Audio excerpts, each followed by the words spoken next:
Bon, merci d'être venus. Vous allez assister à une pièce de théâtre intitulée Ouvrage de dame, qui va vous laisser beaucoup de surprises. Cette pièce va être interprétée, surtout, ça c'est plus important, par les comédiens de la compagnie Recto Verso d'Opio, dont le metteur en scène est pas vrai. 3 dames, surprise.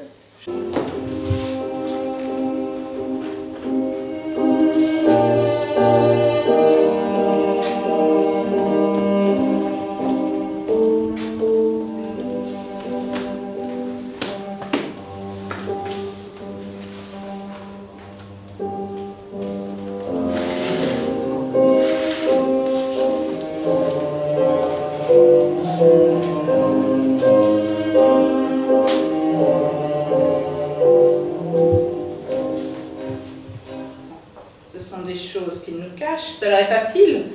Ils détiennent tous les organes de presse, la radio, la télévision, les médias, quoi. Oh, il faudrait faire quelque chose.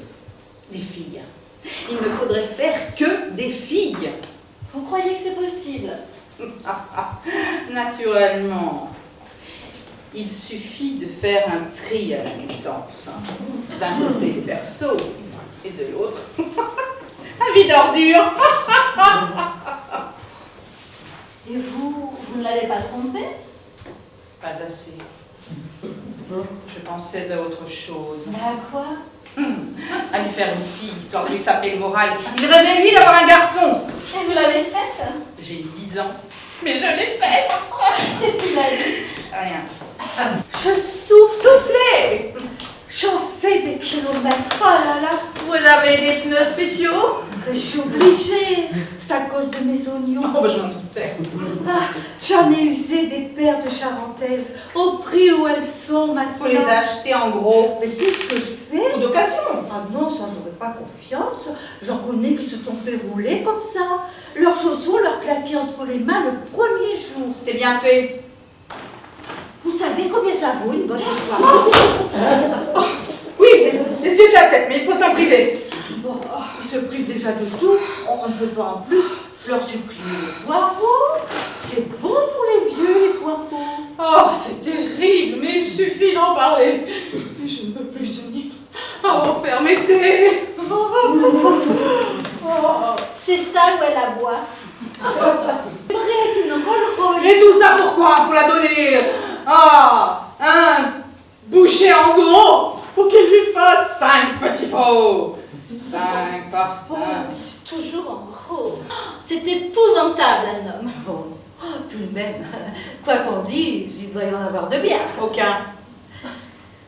J'espère que je saurai un jour vraiment ce que c'est. Ben, bon conseil, dépêchez-vous parce qu'en principe, le mariage n'est pas un acte posthume. Vous devriez vous décider. Vous croyez vraiment qu'il est amoureux de moi, le curé? Ah, mais c'est la fable du pays, ma chère. Je sais, on me l'a déjà dit. J'ai voulu l'imaginer le soir tout nu dans son lit. Ça ne me fait aucun effet. Cui. Il est terriblement mignon. Eh bien, moi, il me fait l'aigle royal. C'est lui qui se met tout nu et qui monte sur son armoire un acajou blanc. Il me regarde pendant de longues minutes avec son œil froid, puis il pousse un cri terrible et il s'abat sur moi de tout son poids et je deviens sa proie. Tout de suite, m'en a-t-il lacéré des robes avec ses cernes se rapace. Il sera comblé en prison derrière les barreaux pour affaire le canari. Bon, j'ai hâte de voir ce phénomène. Vous croyez qu'il acceptera de me les montrer? Ses jambes, bah bien sûr, il les montre à tout le monde. Oh,